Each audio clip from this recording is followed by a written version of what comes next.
Hello everyone, this is Pooja here. Welcome to e commerce zone. हम लोग पढ़ रहे थे चैप्टर 2। हमारा जो चैप्टर 2 का नाम है वो है साझेदारी फर्मों का लेखांकन, आधारभूत अवधारणाएं यानी कि फंडामेंटल ऑफ पार्टनरशिप।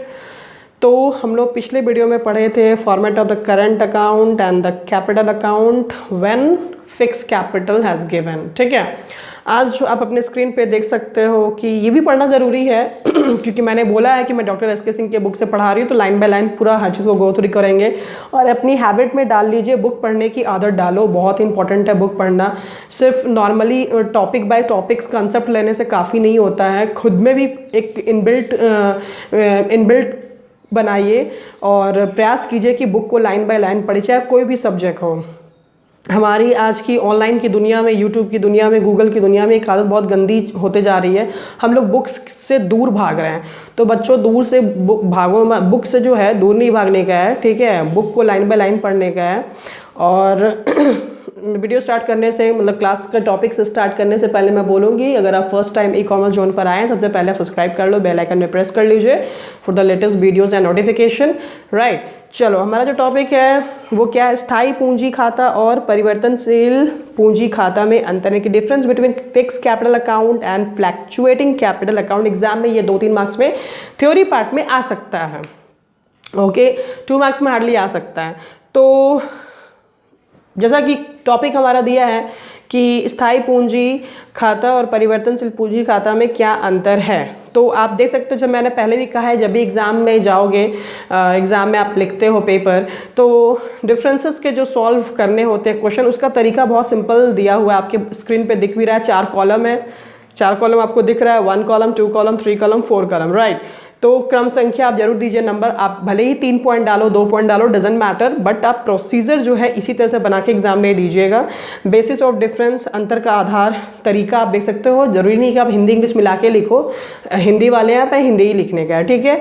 और यहाँ पे आपका जो हेडिंग है, इंग्लिश हिंदी चलेगा, कोई दिक्कत नहीं है, नॉट अ बिग इशू। और आपने लिखना है, हेडिंग ऊपर देना है दोनों कॉलम में, स्थायी या स्थिर पूंजी खाता और परिवर्तन पूंजी खाता हो गया, यानी कि फ्लैक्चुएटिंग कैपिटल अकाउंट, ठीक है। तो ये आपको 4 कॉलम बनाने का है प्रॉपर तरीके से, और ऐसे ही एग्जाम में भी सॉल्व करना है क्वेश्चन को। तो चलो देखते हैं क्या डिफरेंसेस हैं। ऐसे तो हमने पढ़ लिया है, फिर भी हम डिफरेंसेस अपने थ्योरी पार्ट में देख लेते हैं। यहाँ पे नंबर 1 कहता है खातों की संख्या, नंबर ऑफ अकाउंट्स, कितने खाता इसमें बनते हैं, तो हमने ऑलरेडी पढ़ा हुआ है, फिर से पढ़ लेते हैं। इसमें प्रत्येक शेयरधार के लिए 2 खाते, पूंजी खाता और चालू खाता रखे जाते हैं। पिछले ही वीडियो में हमने पढ़ाया था कि यहाँ पर पूंजी खाता यानी कि क्या, कैपिटल अकाउंट, और दूसरा क्या, चालू खाता, मतलब क्या, करंट अकाउंट। यहाँ पे 2 खाता बनता है, ठीक है। इसमें प्रत्येक खरीदार के लिए केवल 1 खाता, पूंजी खाता रखा जाता है। परिवर्तनशील जो पूंजी खाता है उसमें सिर्फ 1 ही खाता बनता है, जिसको हम क्या कहते हैं, पूंजी खाता, राइट। अब सेकेंड पॉइंट में आते हैं, पूंजी में परिवर्तन, चेंज इन कैपिटल। कुछ विशेष परिस्थितियों को छोड़कर पूंजी खातों का शेष एक समान रहता है। जो कैपिटल अकाउंट है ना, उसमें चेंजेस नहीं आता है। कुछ विशेष परिस्थिति, वो विशेष परिस्थिति जब आप न्यूमेरिकल क्वेश्चंस करोगे, मतलब जब प्रैक्टिकल क्वेश्चन करोगे, एग्जाम्पल जब मैं कराऊंगी, तो वहाँ आपको वो परिस्थितियाँ दिख जाएगी, किस स्थिति में कहीं पर चेंज होती है, ठीक है। वो भी बहुत रेयर आपको मिलने वाला है, राइट। लेकिन ज़्यादातर कहाँ पे चेंजेस होगी, करंट अकाउंट। पूंजी खाता यानी कि change in capital, capital account में चेंजेस यहाँ पर नहीं ज़्यादा होगा। पूंजी खातों का शेष वर्ष प्रति वर्ष बदलता रहता है, क्योंकि फ्लैक्चुएटिंग कैपिटल तो यहाँ पे वर्ष प्रति वर्ष क्या होते रहेगा, बदलते रहेगा, ठीक है। थर्ड नंबर है समायोजन, एडजस्टमेंट। एडजस्टमेंट में क्या है, आहरण है यानी कि ड्राइंग, आहरण पर ब्याज, इंटरेस्ट ऑन ड्राइंग, पूंजी पर ब्याज, इंटरेस्ट ऑन कैपिटल आदि से संबंधित समायोजन चालू खातों में दिखाए जाते हैं, न कि पूंजी खाते में। हमने ऑलरेडी पिछले क्लास में, पिछले वीडियो में हमने पढ़ा हुआ है कि ये सारे जो एडजस्टमेंट है, वो सारे के सारे एडजस्टमेंट आपको करंट अकाउंट में करना है, कैपिटल अकाउंट में नहीं करना है, ठीक है। इसमें आते हैं फ्लैक्चुएटिंग में, आहरण है, आहरण पर ब्याज, पूंजी पर ब्याज आदि में संबंधित समायोजन पूंजी खाते में दिखाए जाते हैं, सारे के सारे कैपिटल अकाउंट में दिखाया जाता है, राइट। अब यहाँ पे 4 नंबर कहता है खाते के शेष की प्रकृति, nature of balance of account, nature of balance of account. पूंजी खाते का शेष जो है सदैव क्रेडिट होता है तथा चालू खाता का डेबिट अथवा क्रेडिट दोनों हो सकता है। आपको मैंने ऐसे ही बोला कि कैपिटल जब भी बढ़ेगी तो उसका हमेशा क्रेडिट ही होता है, ठीक है ना। बैलेंस भी हमेशा क्रेडिट ही होगा, कैपिटल अकाउंट का 110% क्रेडिट होगा। लेकिन करंट अकाउंट क्योंकि फ्लैक्चुएटिंग है तो कुछ भी हो सकता है, डेबिट हो सकता है, क्रेडिट भी हो सकता है। It's depend on your question के बेस पर, ठीक है। Even in the real life also depend on the situation, कौन बढ़ रहा है कौन घट रहा है, उसके बेस पे डेबिट क्रेडिट कुछ भी हो सकता है।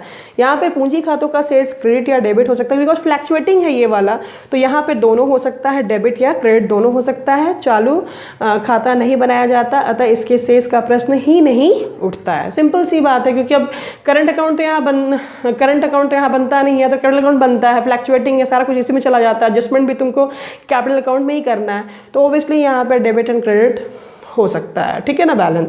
चलिए आगे के क्वेश्चन हम लोग देखते हैं। यहाँ पे जो पॉइंट आपके दिए हुए हैं, difference between the fix capital account and current account. अब देखो ऊपर में हमने क्या पढ़ा था, फिक्स कैपिटल अकाउंट और फ्लैक्चुएटिंग कैपिटल अकाउंट पढ़ा था। अब यहाँ पे क्या पढ़ रहे हैं, फिक्स कैपिटल अकाउंट और करंट अकाउंट में क्या डिफरेंस है, ठीक है।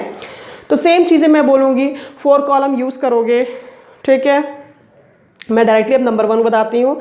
खाता की प्रकृति, नेचर ऑफ अकाउंट। क्या है नेचर ऑफ अकाउंट इसका, फिक्स कैपिटल अकाउंट का? तो साझेदारी की पूंजी सामान्यतः व्यवसाय की संपूर्ण जीवन अवधि में क्या है, अपरिवर्तित रहती है। इसमें क्या होता है, परिवर्तन इसमें नहीं होता है, इसमें अपरिवर्तित रहता है। और करंट अकाउंट में क्या होता है, साझेदारों के चालू खातों के शेष समय समय पर बदलाव रहते हैं, इसमें चेंजेस होते हैं, इसमें बदलाव नहीं होते, इसमें बदलाव होते हैं, बस इतना ध्यान रखोगे। पूंजी अंशदान, कैपिटल कंट्रीब्यूशन, यह खाता साझेदारों द्वारा लाई गई पूंजी को प्रदर्शित करता है। जो पार्टनर्स कैपिटल लेकर आते हैं उसको ये दिखाता है कि हाँ पार्टनर्स ने इतने इतने कैपिटल्स ला रखे हैं। यह खाता पूंजी अंशदान को नहीं प्रदर्शित करता, और यहाँ पे पूंजी अंशदान को यानी जो पार्टनर्स कैपिटल लाते हैं उसको करंट अकाउंट नहीं दिखाता है, ठीक है। नेक्स्ट चलते हैं। यहाँ पे आप देख सकते हो अपने स्क्रीन पर, 1 minute, let me set here. चलो 3rd नंबर कहता है सामान्य समायोजन, जनरल एडजस्टमेंट। यह खाता पूंजी पर ब्याज, आहरणों पर ब्याज, साझेदारों के वेतन, कमीशन आदि से संबंधित समायोजनों को नहीं दिखाता है। ऑब्वियसली हमने जस्ट ये पढ़ा है, यहाँ पे एडजस्टमेंट नहीं दिखाता है। और इसमें क्या होता है, यह खाता साझेदारों से संबंधित सभी समायोजनों को प्रदर्शित करता है, सारे एडजस्टमेंट को ये दिखाता है, ठीक है।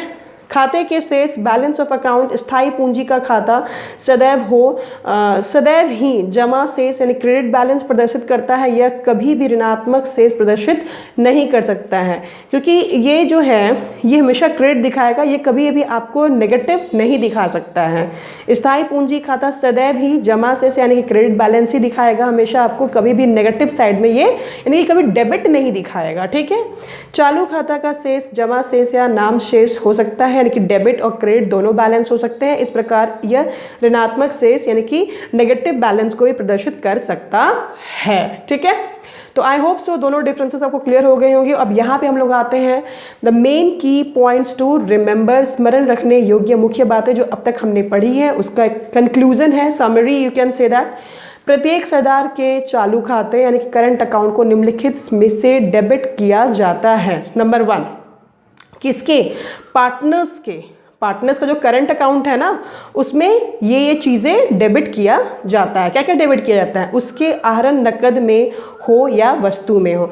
अगर पार्टनर्स ने ड्राइंग्स को कैश में या फिर गुड्स में निकाला है तो उसको हमको क्या करना है, पार्टनर्स के करंट अकाउंट में डेबिट साइड में दिखाना है, ठीक है। आहरण पर ब्याज, इंटरेस्ट ऑन ड्राइंग्स यदि कोई हो तो उसे भी हमें कहाँ दिखाना है, पार्टनर्स करंट अकाउंट के डेबिट में दिखाना है, ठीक है। तीसरा पॉइंट, व्यवसाय की हानि में उसका हिस्सा। अगर पीएल एप्रोप्रिएशन बनाते हो, पीएल एप्रोप्रिएशन में अगर पार्टनर का लॉस आता है तो उसे हम पार्टनर्स करंट अकाउंट के डेबिट में दिखाएंगे। क्लियर है।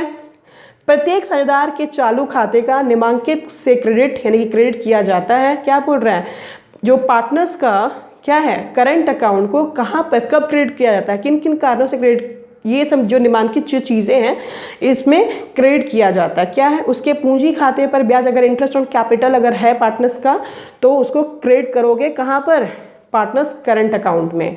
उसे प्राप्य कमीशन, वेतन आदि, अगर कल को पार्टनर्स को कमीशन मिलता है, सैलरी मिलता है तो पार्टनर्स करंट अकाउंट के क्रेडिट में करेंगे, ठीक है। एंड द थर्ड इज व्यवसाय के लाभ में उसका हिस्सा। अगर कल को पीएल एप्रोप्रिएशन में पार्टनर्स का प्रॉफिट हो जाता है तो इसे हम कहाँ दिखाएंगे, पार्टनर्स करेंट अकाउंट के क्रेडिट में दिखाएंगे। ठीक है, तो ये बहुत इंपॉर्टेंट है। ऐसे तो फॉर्मेट में हमने क्लियर कर ही दिया था, फॉर्मेट आप देख लीजिएगा पिछले वीडियो में। ठीक है, सो नेक्स्ट वीडियो में हम लोग डिस्कस करेंगे calculation and treatment of interest on capital. So आज के लिए इतना ही रखते हैं। Thank you so much and God bless you all.